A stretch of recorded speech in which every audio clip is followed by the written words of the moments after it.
우리 부모님들이 현재 고등학생 자녀를 두셨건 혹은 초등학교 저학년 자녀를 두셨건 일단 지금 2022년 현재 각 대학이 어떤 기준으로 우수한 학생을 선발하는가 하는 그 기준에 대해서는 꼭 알아두셔야 돼요. 모든 제도의 변화는 지금 현재로부터 어떻게 변화해 나가는지 계속 추적하는 것들이 필요하기 때문에 지금 이 장표를 여러분 머릿속에 찰칵 사진을 찍어 놓으셔야 돼요.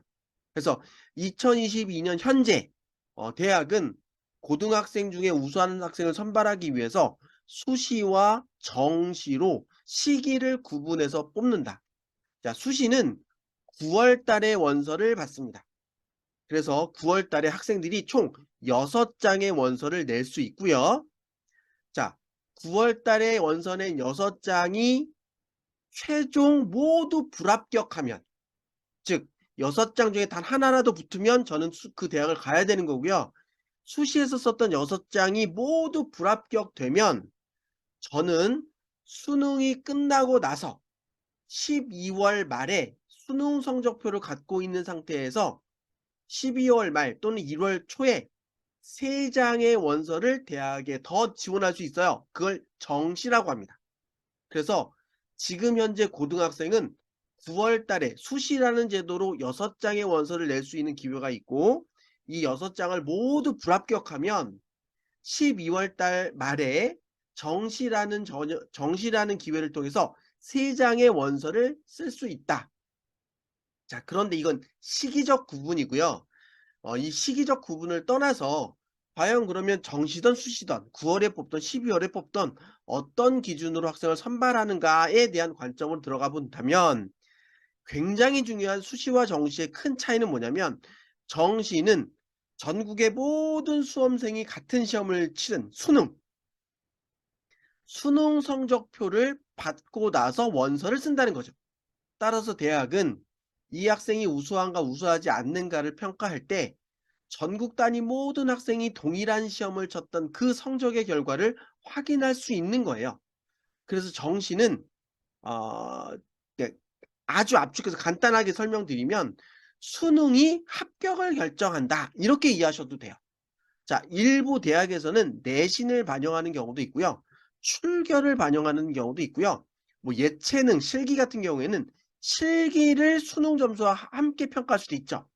그런데 뭐 실기 위주 전형에서는 요 실기가 중요하겠지만 결국 정시의 합격을 결정하는 핵심 지표는 수능이다. 자, 요게 굉장히 중요한 거고요. 자, 그럼 수시는 무엇으로 합격을 결정하느냐? 일단 수능 성적이 없는 상태로 원서를 내잖아요. 따라서 수시에서 수능 성적을 합격을 결정하는 요소로 쓰는 건 불가능하거나 굉장히 학생한테 뭐가 큰 짐이 되는 거예요. 왜? 내 성적을 모르는 상태에서 수능 성적으로 내 합격이 결정되는 건 위험하잖아요. 따라서 수시에서는 수능이 합격을 결정하는 요소로 활용되지 않는다. 자, 그러면 수시에서는 수능이 쓸모가 없냐? 그건 아니에요. 무슨 얘기냐면 수시에서는 자격 조건으로는 수능이 활용된다. 자격 조건이 뭐냐면 수능 최저 조건이라고 표현이 되는데요.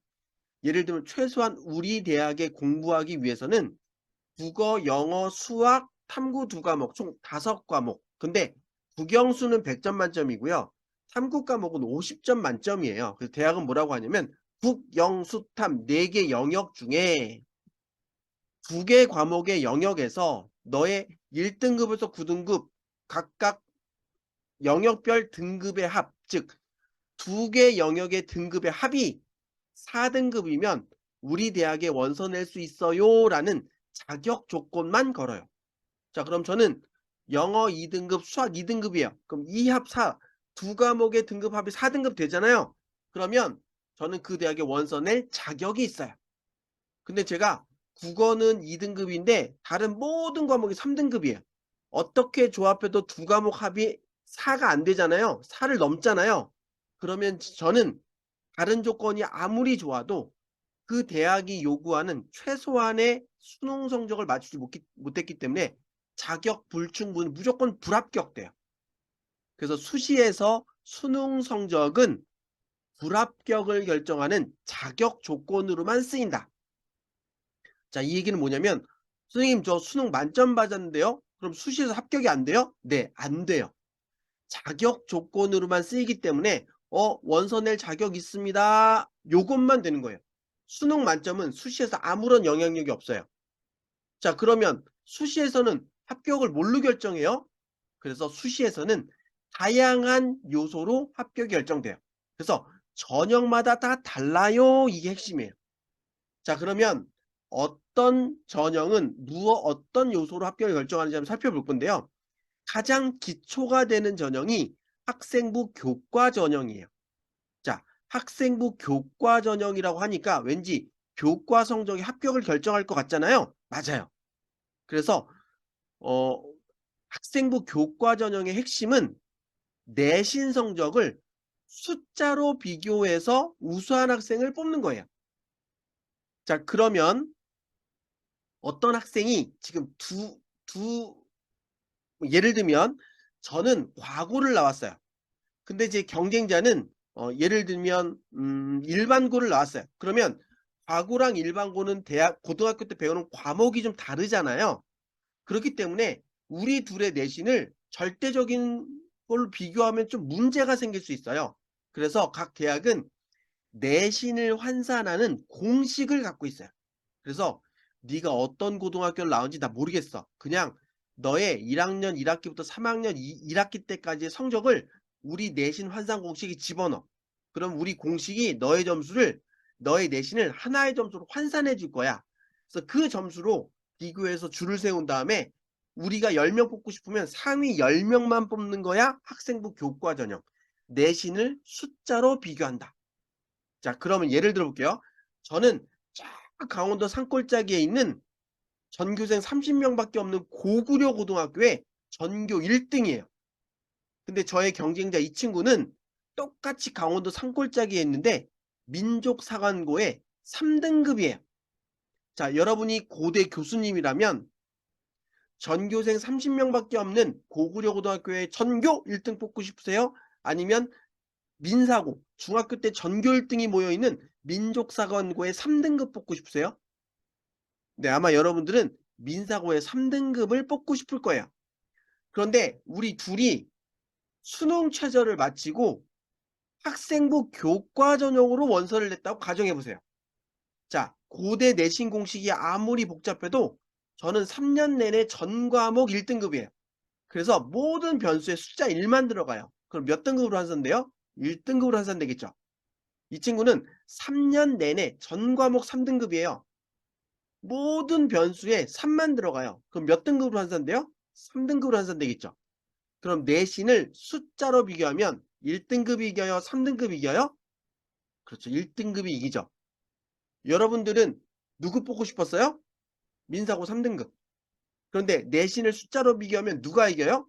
예, 고구려 고등학교 전교 1등. 이해되세요? 그래서 학생부 교과 전형은 대학에서 우수하다고 판단되는 그 학생이 우리 대학을 안 다닐 수도 있어요. 그래서 서울에 있는 상위권 15개 대학은 전체 전형에서 학생부 교과 전형의 비율이 그렇게 많지 않아요.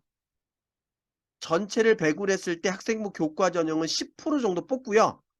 수시만 딱 잘라놓고 보면 수시에 대략 20% 정도만 학생부 교과 전형으로 뽑아요. 왜요? 내가 원하는 그 아이가 우리 대학에 안 다닐 수 있어요. 못 다닐 수 있어요. 그래서 우리 대학이 선호하는 민족사관고 3등급을 뽑기 위해서 각 대학은 학생부 종합전형을 써요. 자, 학생부 종합전형은 뭐냐면 내신을 보긴 보는데 숫자로 비교하지 않아요. 그럼 어떻게 하느냐? 학교생활기록부를 분석해요. 자, 예를 들어볼게요. 자, 중학교 때 전교 1등이 모여있는 민족사관고 아이들 공부를 잘해요, 못해요? 네, 전반적으로 잘해요. 그러면 학교 선생님이 시험 문제를 조금 어렵게 낸다 하더라도 아이들의 성적이 좋을까요, 나쁠까요? 좋겠죠. 그러면 그 민족사관고의 국어, 영어, 수학 시험의 평균 점수는 90점에 가까울까요? 50점에 가까울까요? 예. 성적이 좋으니까 대부분 90점에 가까울 거예요. 자, 그다음에 표준 편차라는 지표가 있어요. 표준 편차가 뭐냐면 평균으로부터 아이들이 얼마나 멀리 분포하고 있는가를 숫자로 표현하는 거예요. 그래서 표준 편차가 크면 평균으로부터 굉장히 멀리까지 학생들이 있어요. 1 등과 꼴등의 점수 차이가 커요. 근데 표준 편차가 작으면 1 등과 꼴등의 점수 차이가 작아요. 평균에 다다다닥 붙어 있어요. 민족사관고는 표준 편차가 클까요? 작을까요? 작겠죠. 그래서 학생부 종합전형에서는 학생들이 학교생활기록부를 내면 그 학생의 성적을 보기 전에 그 학교의 수준을 봐요. 그래서 이 학교는 평균이 굉장히 높고 표준 편차가 작아서 공부 잘하는 학생들이 몰려있는 학교일 수도 있겠구나라는 걸 확인해요.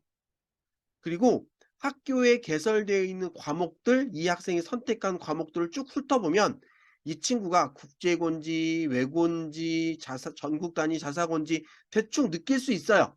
아, 전반적으로 볼 때 이 친구가 다닌 학교는 일반적인 학교가 아닐 수도 있겠구나를 전제로 어 그러면 공부 잘하는 애들이 모여 있는 학교에 3 등급이야? 그 학교의 상위 20%라고? 그럼 공부 잘하는 애네. 걔 면접에 오라고 그래. 이런 거예요. 어. 야, 전교생 30 명밖에 없는 학교 전교 1 등? 난 썩 그렇게 매력적인 것 같지 않은데? 아니, 그게 아니라 이 친구는 3년 내내 단 한 번도 놓치지 않고 전 과목 1 등급일 뿐만 아니라 선생님이 이 학생이 정말 우수한 학생이라고 굉장히 꼼꼼하고 빽빽하게 적어 주셨어요. "아, 그래요? 그럼 그 친구도 면접에 오라고 그래요." 그래서 10명 뽑을 건데 3 배수 30 명을 면접에 불러다가 학생 하나 앉혀 놓고 이 아이를 가리킬 교수 혹은 학생 선발 전문가들을 쭉 앉혀 놓은 다음에 꼬치꼬치 따져 물어서 진짜 이 아이가 우수한 학생인지 눈으로 직접 확인해서 최종 10 명을 뽑는다. 학생부 종합전형. 자, 그만큼 타이트한 거죠. 그래서 서울에 있는 상위권 대학은 학생부 종합전형으로 전체의 33%, 수시만 딱 잘라 놓고 보면 거의 57% 60% 가까이를 학생부 종합전형으로 뽑는다. 왜? 민족사 광고 3 등급을 뽑을 수 있기 때문에. 자, 무슨 얘기인지 이해되시죠? 자, 그리고 논술위주 전형은 뭐냐면 대학 관점에서 보면 학생부 교과 전형은 내가 뽑고 싶은 애를 뽑을 수 없어요. 자, 학생부 종합전형은 내가 뽑고 싶은 아이를 완벽하게 확인하고 뽑을 수 있는 장점이 있는데 돈이 많이 들어요. 내가 10명 뽑으려고 하는데 막 100 명, 200명 원서 내면 그 학생부를 다 읽어야 되잖아요. 그리고 그 아이들 중에 우수한 학생을 3 배수 뽑아서 그 비싼 교수들이 앉아서 다 면접을 봐야 되잖아요. 그래서 생각보다 에너지가 많이 들어가요. 그래서 교과 전형은 뽑고 싶은 애가 안 뽑혀서 문제, 종합 전형은 너무 많은 자원이 들어가서 문제. 그래서 조금 쉽고 간편하게 우수한 학생을 뽑을 수 있는 전형이 논술 위주 전형이에요. 자, 논술 위주 전형을 가만히 살펴보면 각 대학이 이렇게 얘기해요. 자, 내신과 논술을 적절한 비율을 섞어서 뽑습니다. 이렇게 얘기해요. 뭐 극단적으로 얘기하면 자, 내신 50점, 논술 50점으로 뽑아요. 이렇게 얘기할 수 있어요. 그러면 내신은 어떻게 평가합니까? 학생부 교과처럼 공식을 반영합니다. 그 숫자로 비교합니다. 이렇게 발표를 해요. 그런데 입시 요강을 가만히 이렇게 보다 보면 학생부 교과 공식과는 좀 달라요. 어떠냐면 올 1등급 100점 만점에 100점, 올 2등급 100점 만점에 99.8점, 올 3등급 100점 만점에 99.5점, 올 4등급 100점 만점에 99.2점, 올 5등급 100점 만점에 99점, 올 6등급 야, 너는 그냥 전체 모의인데 하위 40%잖아. 너는 아닌 것 같은데 80점 이렇게 어느 구간 이후부터 저도 뚝뚝 떨어지고 그 상위권 아이들은 1등급, 2등급 차이에 내신 점수의 차이가 별로 없어요. 왜 그럴까요? 민사고 3, 4, 5등급 떨어지면 안 되잖아요. 근데 제가 논술 시험 보러 갔어요. 대학에서 낸 문제인데 생각보다 어렵대요. 그래서 딱 갔는데 선생님이 찍어준 문제가 나왔어요. 저도 그 주제에 관심을 완벽하게 풀고 나왔어요. 퍼펙트 100점. 어 논술 보러 갔는데 원래 그 대학이 영어 지문 논술이 안 나오는데 갑자기 영어 지문이 나와 버렸어요. 순간 해석하다 그만 잠이 들고 말았어요. 그래서 후다다닥 찍고 나온 것 같아요. 자, 몇 점? 빵점. 자, 논술 위주 전형은 내신과 논술의 비율이 같다고 하더라도 내신으로 결정되는 전형이에요? 논술로 결정되는 전형이에요? 그렇죠. 논술로 결정되는 전형이다. 그래서 각 대학이 우수한 학생을 뽑기 위해서 일반적인 학생은 풀기 어려운 뭐 극단적으로는 수능의 킬러 문항 수준의 문제 3-4문제를 내서 그 문제풀이의 과정까지 꼼꼼히 살펴서 우수한 학생을 뽑는 전형이다. 논술 위주 전형. 자, 무슨 얘기인지 이해되시죠? 자, 실기 위주 전형, 그럼 아까 예체능 중심의 실기를 확인하는 전형이라고 그랬어요. 그래서 이 대학 입시 중에 유일하게 학교 밖 스펙을 쓸 수 있는 전형이 실기 위주 전형 또는 특기자 전형이라고 과거에 불렀던 실적 위주 전형, 이렇게 요새는 표현해요. 그렇게 돼서 요 4개의 전형이 수시의 핵심이에요. 자, 여기까지 이해되셨죠? 그리고 아까 말씀드린 것처럼 정시는 수능으로 합격이 결정된다. 자, 요게 입시의 기본 중에 기본이에요. 자, 그런데 문제는 뭐냐면 우리 애가 대학을 갈 때는 똑같이 고3들끼리의 경쟁은 아니죠. 자, 그러면 실제로 재수생들이 있을 수 있어요. 자, 그럼 제가 재수한다고 가정을 해볼게요. 자, 저 고3 때 제가 갖고 있는 내신 전부랑 학생부 전부 동원해서 6장 선에 다 떨어진 거예요. 그래서 올해 진짜 열심히 공부했거든요. 저는 올해 재수하면서 무슨 전형을 위해서 열심히 공부할까요? 제가 열심히 공부하면 내신이 바뀌나요? 아니죠. 제가 열심히 공부하면 고등학교 선생님이 학생부를 바꿔주나요? 아니잖아요. 그럼 저는 무슨 전형 목표로 준비해요? 한 방의 시험으로 모든 걸 극복해야 되잖아요. 예, 정시를 향해 달려갈 겁니다. 맞죠? 그런데 정시, 수능만 목표로 하기에는 수시 6장이 너무 아까워요.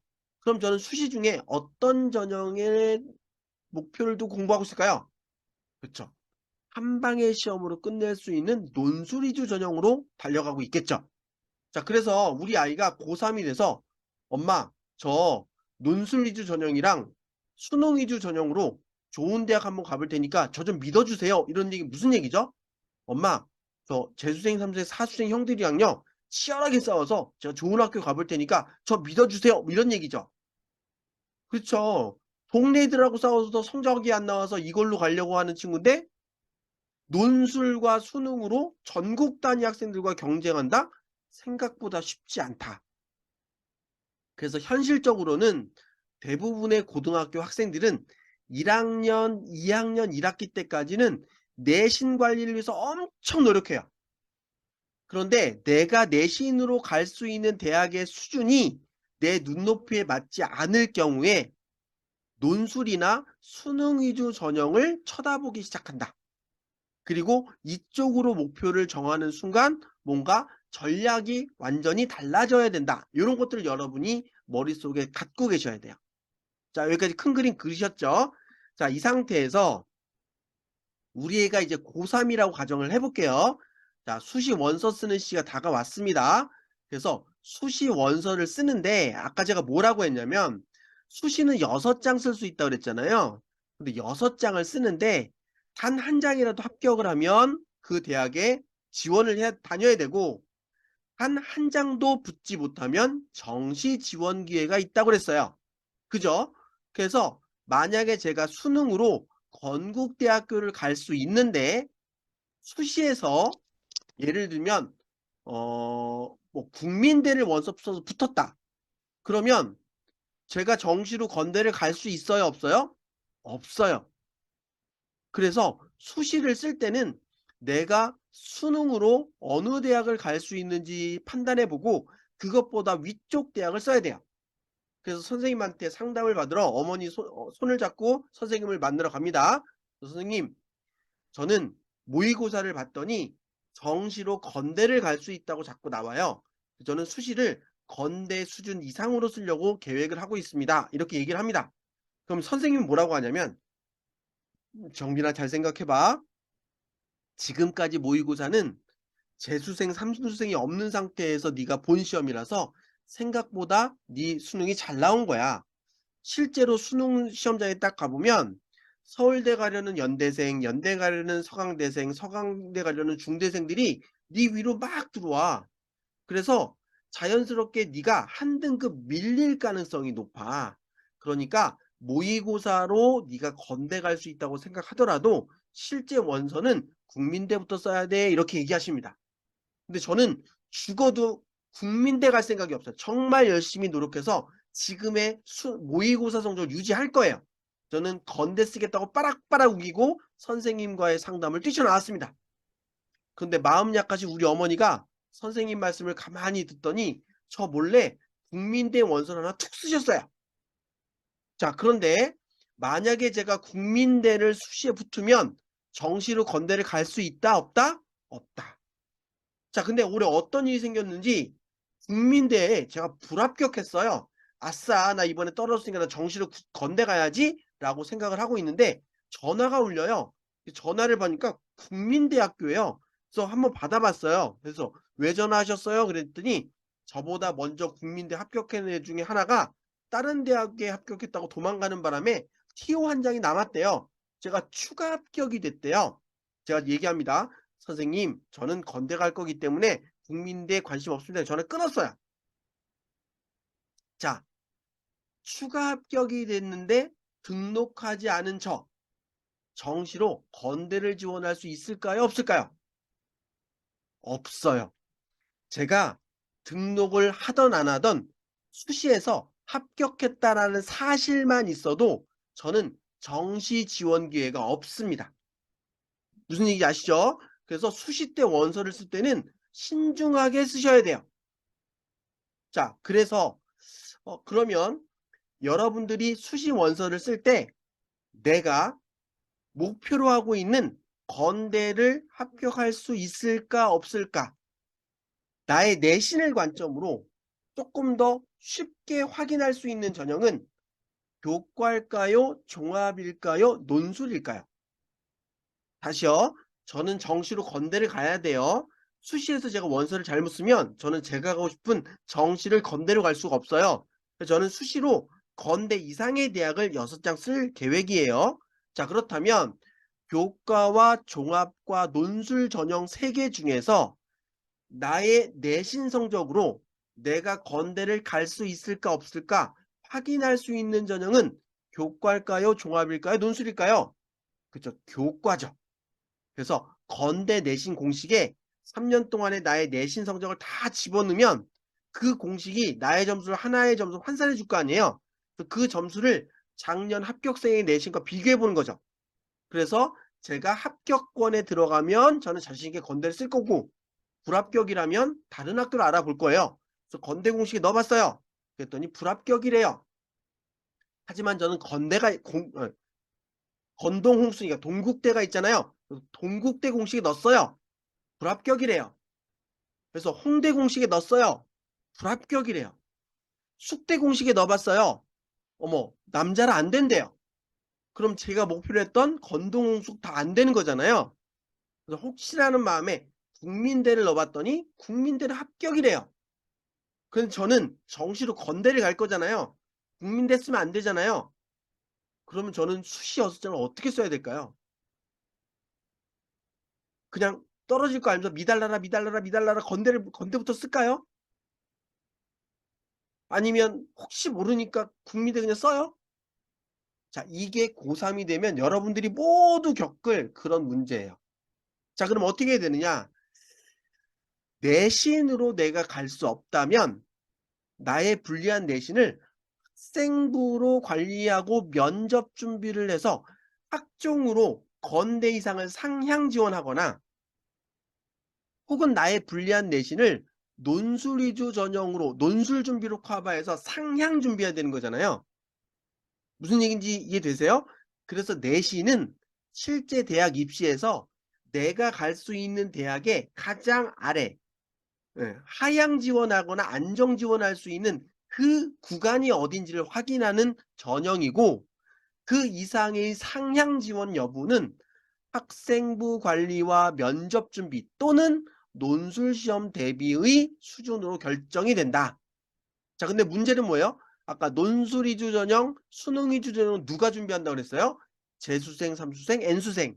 따라서 논술 위주 전형은 우리 동네에 있는 학교 학생들 간의 경쟁이 아니라 전국 단위 시험에서의 경쟁이니까 그만큼 더 철저하게 준비해야 된다. 자, 어떤 개념인지 이해되셨어요? 자, 제가 이거 설명드리는데 꽤 많은 시간을 썼잖아요. 이게 가장 중요하기 때문에 그런 거예요. 그래서 여러분이 이 다음의 얘기는 여러분 이 그림만 이해하시면 다 이해할 수 있어요. 나머지는 되게 디테일의 문제인 거예요. 하지만 이 큰 그림이 그려져 있지 않으면 디테일 얘기하실 때 헷갈려요. 그래서 이 내용을 잘 이해하시고 그다음의 내용을 보시면 좋겠어요.